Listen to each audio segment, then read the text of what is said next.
Hi, this is the Be Well with Michelle Greenwell podcast. Our heartwarming conversation is designed to lift you on your wellness journey. Grab your cup of tea and enjoy the podcast.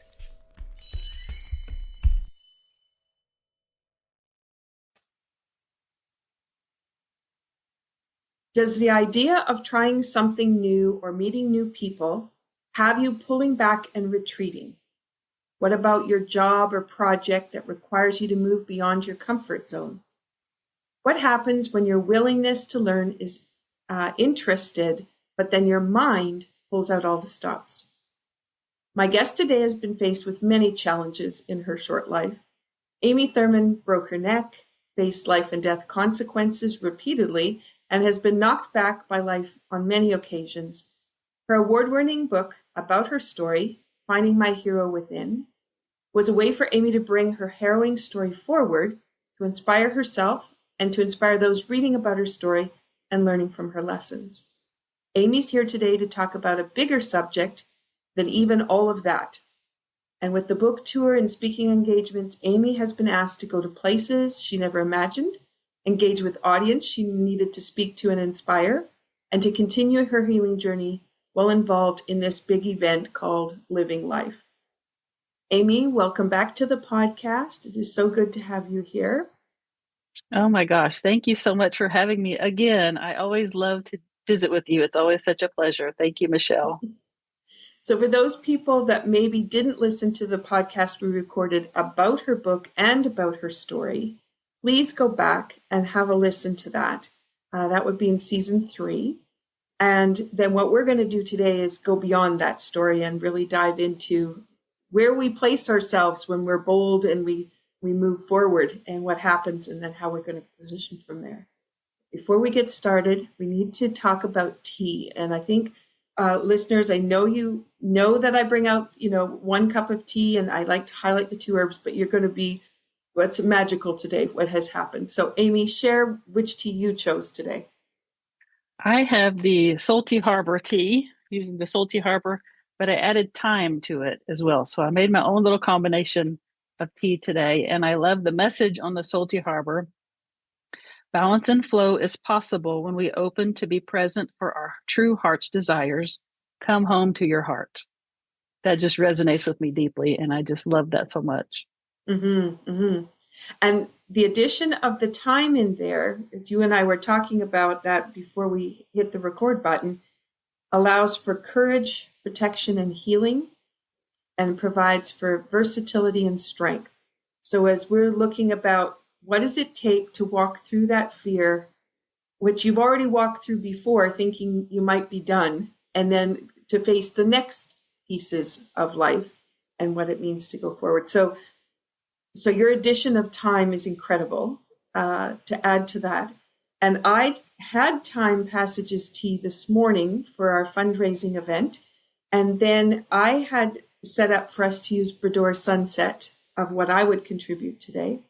And if we look at the Harmony blends, which you took 3 of those teas on tour with you for the book signing, these teas walk people through trauma, could be walking through fear. It's that opportunity to go from that starting place through what you need to go through to get to that end piece where you can really see what's on the other side. And so I chose Brador Sunset today, which is at the end for sacral chakra, or finding our energy and our fire within our belly to be able to move forward. This one is put yourself at ease as you center into the golden memories that rejuvenate and inspire you. So for some people, golden memories can be tough memories, but those tough memories do have some really incredible lessons, which I know you'll be able to talk about further. And that opportunity to think about what have I learned and how have I grown and who am I because of that. So between our 2 teas, we've gone from finding that belly within, going to our heart center. And then I always pull a card from my Harmony coasters that we created to go with the teas. And I don't always tell people that I've done that when I go to do the podcast. It's just here. But I have to share this one today because it brings us one more place. So the card that I ended up pulling is actually coming up to the brow. And the brow chakra allows us that opportunity to see the new ideas, find the new perspective. And that is part of our conversation. So I kind of had a giggle today. I love that. It has the note of A, the flame of passion, love, joy, acceptance, security, enlightenment, achievement, and compassion are one with you now. And the days of old become faded memories as you realize and accept your true potential from source. You freely walk, leaving the shadows of doubt behind.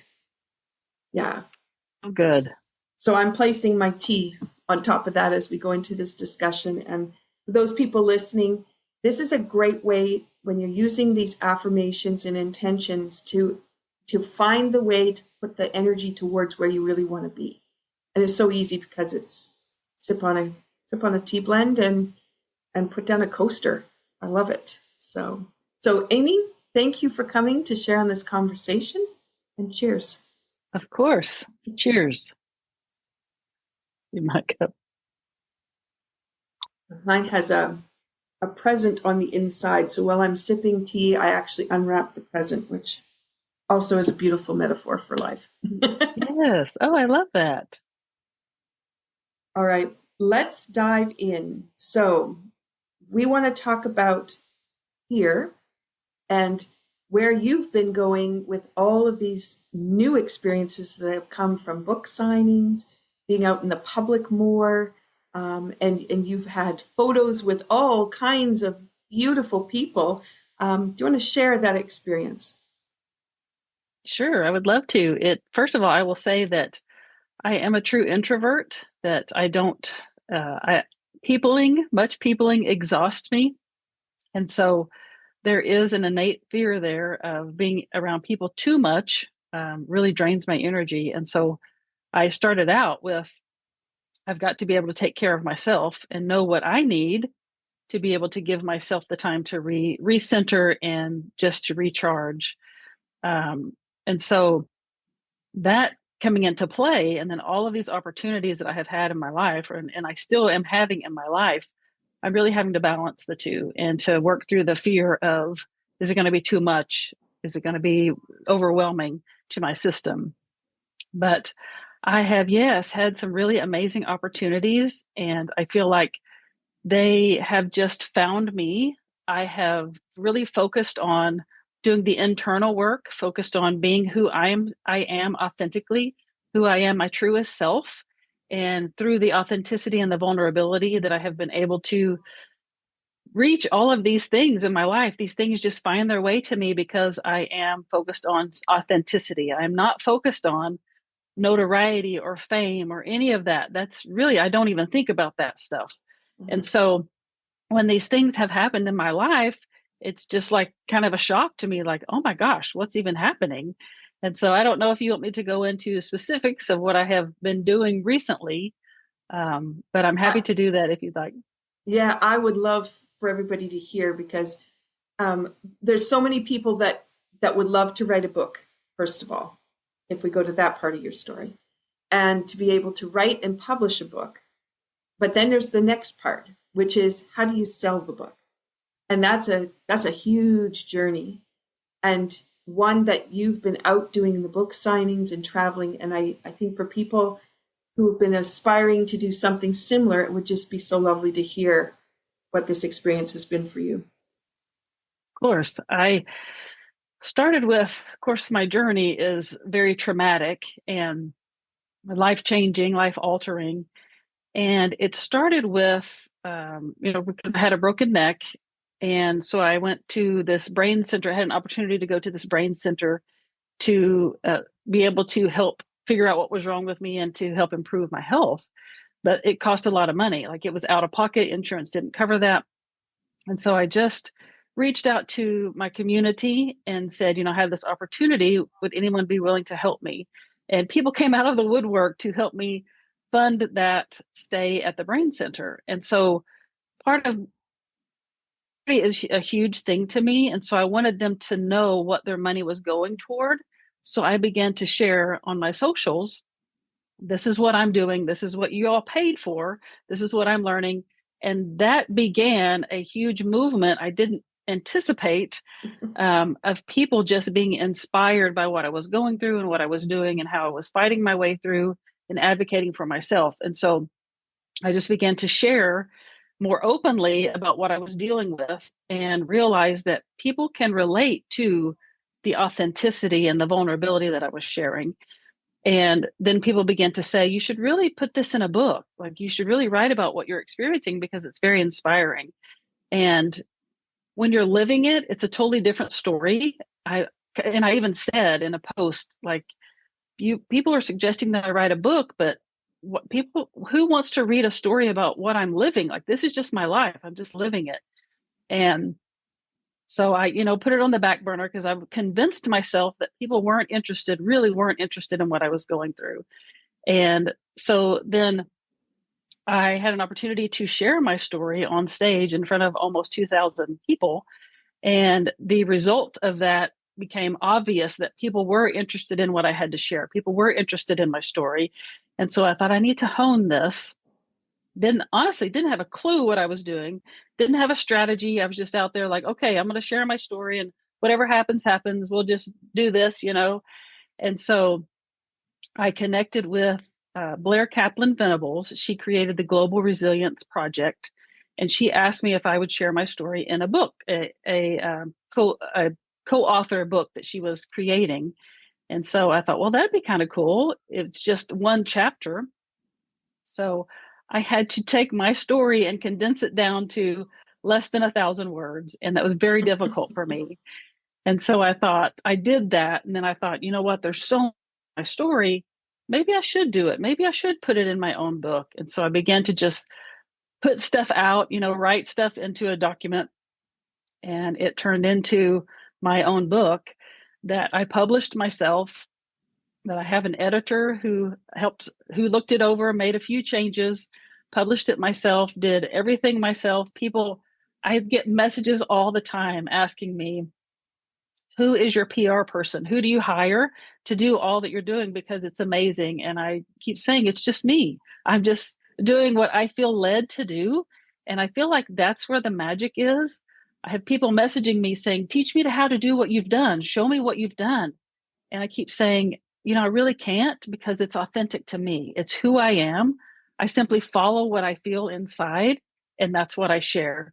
And so it's literally taken on a life of its own that I have only ever dreamed of. And it's something that I want to encourage other people to do, that it is not as difficult as it may seem, publishing it yourself and doing all of this stuff yourself. And I just really want to encourage people to not talk yourself out of it. I talked myself out of it for years. And then when I finally decided to do it, I was like, oh my gosh, I should have done this a long time ago. But it wasn't the time, now is the time. Mm-hmm. But yes, definitely, it's very, very doable. It's not as hard as you may think. Mm-hmm. Mm-hmm.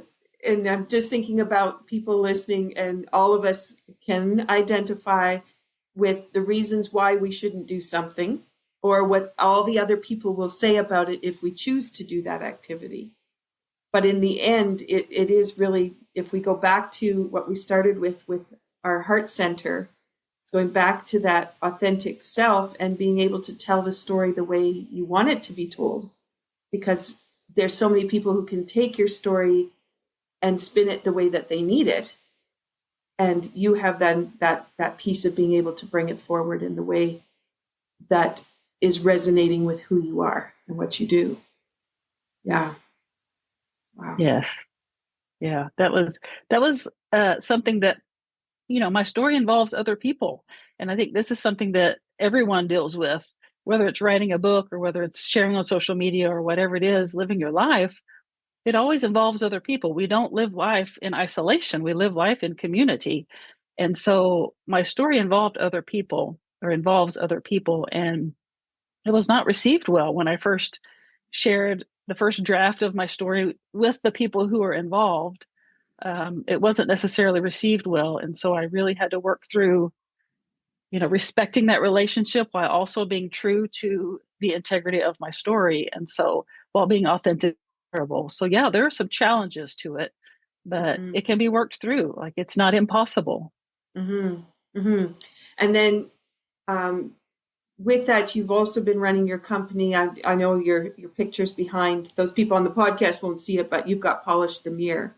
So as you're going through this process of having empathy for the people that you're going to be writing about and telling a story from a different version than their reality was, do you want to just talk a little bit about some of the things that have resulted because you did all that? What does that mean for the relationships you have and where you've gone from there? I feel like it's because of the way I handled it, respecting their view. I did remove some of the pieces of my book. Like the version that's out now is not the original version. After the people who were also involved looked over it and shared with me what they approved of and didn't approve of, I did pull some things. I did reword some things. In a way that keeps the integrity of the story. I can still tell my story. It just doesn't include as much about specific people as it did in the beginning. And because of that, initially, there was some tension in that relationship. I respected that and said, this is what I have done, and shared the next version with those people, and they approved of it. Now our relationships are stronger than they were before. And so it's exactly what you said, that their version of living that story is different than mine. And I was able to help them understand that this is my version of it. And I want to respect your version of it as well, but also include you in it. And so now, like I said, our relationship is stronger than it was before because we went through that conflict and because we were able to work through it in that way, in a respectful way that worked for both of us. Mm-hmm. Mm-hmm. And I just, as people are listening and thinking about facing fears, some of our biggest fears is, of course, our family members and friends who are around us and living with us and know all of our foibles and Yes. and still love us and still Right. stand there. And to start to have that empathy for the way that things unfold for people and the way they view it. It's just, when we're thinking about facing fear, I don't think people think of it in that way. They're thinking about their piece here and that tunnel that they're on, but taking that wider view and then some reflective time from different viewpoints. And we don't often think of that either when we're faced with fear. We're thinking about, how do I conquer it? But it also is how are all of the people around me and in the relationships with me able to do that? Yeah. I didn't really think about that so much. You just think, oh, well, we'll just cut those pieces out of the story, but what growth do you have from it? Yeah. Exactly.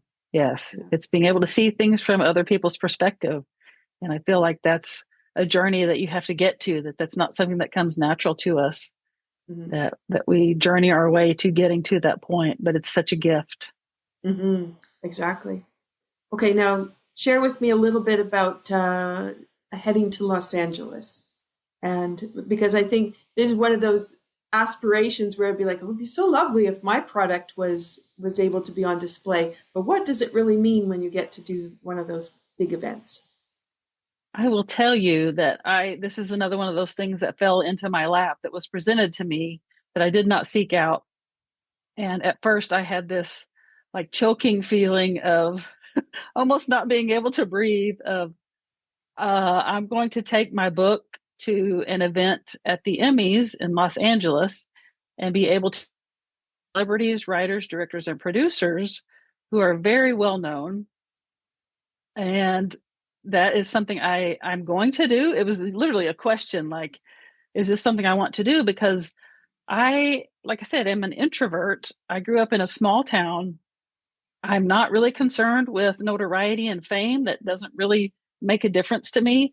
I am heart-centered. I'm all about people's hearts and connecting with them and making a difference on a personal level. And so I did have a lot of fears. I'm going to get on a plane. I haven't flown in, oh my gosh, probably 30 years.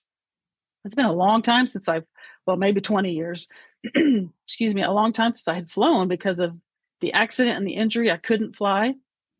And when my doctor approved that I could fly, all of these things came into play into this huge opportunity that was available to me. And so I really had to fight through a lot of the fears to even accept the opportunity. And when I finally accepted the opportunity, even amidst the fears, it was overwhelming. I got to Los Angeles, and if you have ever been to Los Angeles, you'll know what I'm talking about. It's a whole different world there. It's completely different. I grew up in a small town in Oklahoma. It's nothing like Los Angeles. And so I stepped foot out into the airport and was instantly hit with this overwhelm and this almost a panic of what am I doing? And got to the hotel in Beverly Hills and walked in, and instantly imposter syndrome hit me. I had, all of these other people were there with their products, and I was just like, I don't belong here. I don't fit in here. This doesn't feel good to me. It was very uncomfortable. It was not what I expected it to be. And although I loved the relationships that I eventually made with all of these people, it was very uncomfortable at first. And I seriously considered turning around and going right back home because it was just not something that felt good to me. But I had paid the money, I had the room, I had all the things. So I thought, I'm just going to give it a day and I'm going to see what the first day is like. And was invited to a celebrity party that evening. And so went to that party, still really, really kind of leery of what is this I'm doing? Who am I to be here at this celebrity party? And realize that celebrities are just people, that they're people just like us, that we hold them on a pedestal, but in all reality, they're people just like us who have different jobs than we do. And so at the celebrity party, they were asking me, are you an actress? What do you do? What kind of show, what show are you on? And then I would say, well, I'm an author. I'm actually involved in an event where I'll be giving my book away. And so then they began to ask me about my story, and I shared my story. And one of them said to me, you are the most interesting person here. You have a real story. She said, we are all actors. We pretend to be things, but you're a real person with a real story that has an impact. You're the most interesting person here. And another of the actresses said to me, I wasn't going to come tonight, but now I know why I did, because I needed to meet you and hear your story. And so that began to hit me in my heart like, okay, no, my story is needed here. Of all places, my story is needed here. And so I began to really kind of settle in and see, okay, there's a purpose in this. I can do this, even amidst the overwhelm. And so from that, I met all kinds of celebrities, all kinds of pictures I have. And now I have a couple of producers who are interested in turning my story into a documentary to be able to share it more widely. And it's just, wild. I keep saying, is this my life? It's just, kind of crazy, because I never thought that my life would end up like this after all I've been through. But I'm just very, very grateful. Mm-hmm. And I can see where this theme is going today, around relationships outside of ourselves and facing fear. Because, you think, oh, those celebrities, they all go to the parties and whatever, but they're also feeling the same stress of, do I belong here? Who am I? I'm one of the actresses who is down here, and I'm meeting the ones who are up here, or waiting for the producers to come by, all those different pieces. Or you don't think about the dynamics of what's going on in a room like that, as everybody's trying to find their spot. Exactly. Yeah. Wow. Exactly. How empowering, though, to think you've walked through that fear of going through several doors across even just that short couple of hours. And then the other side of that, in realizing how your story was impacting people, that they play the roles of other people, but they also are really looking for authentic, because I'm sure they have to play all kinds of roles that they would never have chosen. But to find out that true grit and peace underneath, that really is inspiring. Yeah. It's so true. Another one of the actresses said to me, excuse me, she said, I have a story of my own, but I don't feel like I can share it because I have this persona that I'm supposed to uphold. And so that really hit me. Like, these people have real lives that they're living with fear and anxiety and overwhelm, but they can't show that because they have this persona that they have to uphold. And so it just made me realize how important authenticity is. Mm-hmm. Mm-hmm. And I will say that that experience of, I won't say I fought through the fear, but I allowed it to be what it was, and I worked with it. I worked with my fear and was able to do that even at the Emmys, has allowed me to, at the time of this recording, excuse me, next week I will be featured on a Times Square billboard in New York City. So I'll be going to New York to be featured on a Times Square billboard. And I will be honest with you that when I first heard that this was going to happen, I was not excited about it. I was overwhelmed and thought, I can't, New York City, like, oh my gosh, no way. But because of that event at the Emmys and what I was able to do there, I now am excited about going to New York City to see myself on this billboard, because I know I've done something similar once. It's exactly what you were saying. I have worked through it once, and now I know I can do it again. So Mm-hmm. it's just a learning, a part of the journey, I think. Mm-hmm. Mm-hmm. And that piece also, that up on those billboards are regular people. Sometimes it's the Yes, actor playing their role, and they've got their character, but it's real people up there. And absolutely. yeah, oh, and standing in Times Square, that's just so magical. Yeah, wow. Yeah, it's Okay, surreal.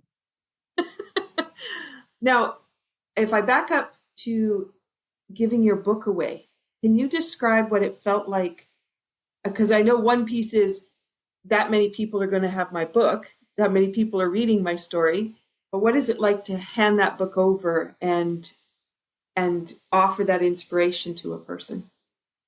It was extremely moving, and this was, the celebrity party was the night before, so I had experienced that. Then the next day, I go and these celebrities are coming by my table, one after the other after the other. I'm signing my books and handing them to them and sharing just a little blip of my story. And what I found was they all have stories of their own too. That, like I said, they're just humans, just like we are. They just have a different job. But they were all so moved by my story. Literally, there were jaws dropping the whole day. And I have a picture of Miguel Nunez. I don't know if you knew who he is, of his jaw just wide open because of my story. And it was really interesting to me, the feeling, because I know what it's like to have my community be supportive of me and share my book and purchase it, but to be able to share my story with people who most people hold up on a pedestal, and they were still responding that way to me and my story. It was just really, really an interesting feeling of my story is impacting people even of this high caliber, and that it was just helped confirm that I'm on the right track, that I'm doing the right thing, that sharing my story and my journey is what I'm supposed to be doing right now, and that it's impacting lives across the globe. Mm-hmm. Mm-hmm. And I'm just thinking about those people that are holding their stories because of their job and thinking it's not going to be valuable, but then the inspiration that you've provided for them, that to go into that authentic piece of yourself and be who you are, um, because you can tell your story, and then you can rise up with that fame piece and the notoriety that comes with it, but then to just show those people who experience that from a from their falsehood of being the character they play, to what would it be like for them to be their authentic self and be actually heard. Um, Absolutely. I wow. do feel like part of my mission is to just be an example for other people. Part of the reason I share so openly on my socials is so that I can just show that it's possible. Like, I went from being completely incapacitated almost swallowing a handful of pills to now being featured on a Times Square billboard. Like, it's possible. And so I feel like, part of my mission is just being an example for other people. Mm-hmm. Mm-hmm. Wow. Okay, so what's next?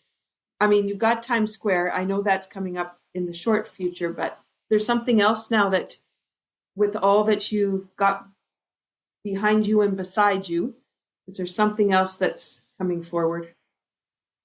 There are, at this point, the time of this recording, I cannot share it yet. I have a couple of really big articles coming out with some very well-known people in the industry that I'm in. That I'm really, really honored. I'm just really, really flattered to be placed alongside them in a magazine. I have those coming up. I have an Ivy League speaking tour. I'll be speaking on Ivy League stages to some of the brightest minds in these universities. And I'm going to be going to Cambridge in August to speak on the stage there. And so lots of traveling this year, Mm-hmm. lots of fun things coming up. And that's just part of it. I'm speaking at, conferences and workshops and those kind of things, just sharing my purpose of learning how to polish the mirror and be authentic and vulnerable to make your life and your business work for you. Mm-hmm. Mm-hmm. And you just looped in there and your business. And I think Mm-hmm. a lot of people, we're thinking about ourselves and ourselves walking through fear, but then we have this personality of our businesses and how we conduct our businesses, and they have those personalities as well. Yeah. Yes, absolutely. And it's, part of what I teach is that they can be combined, that your business will do much better when you're authentic about who you are and approach it in that way and allow your clients to see you from an authentic place that really draws people in. So Mm-hmm. that's part of the message that I share. And I'm looking to share that more with corporations because it can make a huge difference with their employees and the way that they get along and Mm-hmm. the productivity of the company. Mm-hmm. I'm I'm thinking now to how this conversation has been looped around from where we stand in our place of fear. And you're just thinking about the CEOs at the heads of companies, or somebody who's owning even a small business and they may have 8 to 10 employees. So often the viewpoint that we're looking at our company from is in that production, productivity place. And when you start to think about the fears that your employees have when they come through your door, it might be about work, but it might just be about getting through life, and it might be where they are with what's going on for them. And although we don't want to get caught up into the trials and tribulations of everyday life, it is really interesting to think then what happens now if you can look at it from a completely different perspective of through the eyes of my employees, what helps them to shine in this company or help them to find the way they want the company to shine. Yeah. Yes, absolutely. The companies are made up of their employees, and the better care they take of their employees, the better their business will be. Mm-hmm. Yeah. Wow. Well, congratulations. I'm Thank you. I was able to meet you at the start of that book coming out and knowing that part of your story, and to just see how you have gracefully walked from place to place and dealt with what you needed to deal with, and then say, okay, today's another day, and here we go. It's just thank you for doing what you're doing and what you're offering. It's so Oh, valuable. you're very welcome. I just keep saying I get paid to be me, like I'm Yeah. just authentically me. That's one of my mantras every morning is I get paid to be me. So that's what I want. That's what I help other people do. Oh, I like that. I like that. Yeah. I wanted to ask you. You have a special group that you've been putting together. Do you want to share a little bit about it? Oh, I would love to. Yes, my business is called Polish the Mirror. I'm all about going within, polishing the mirror to see what's there in your soul. So I created this group called the Mirror Collective. My mission is to help people move from self-love to soul love. But what I realized was there are a lot of us who aren't even at the self-love level, that we don't even know much about ourselves, that we know more about other people than we know about ourselves, and that we need to change that. That if we want to change this world or make this world a different place, we need to start with ourselves. And so this Mirror Collective is a transformative self-discovery journey that's very flexible. It's a self-paced model, but it's free, and it's all about figuring out who you are authentically. Who are you at your core? Who are you? Who is your truest self?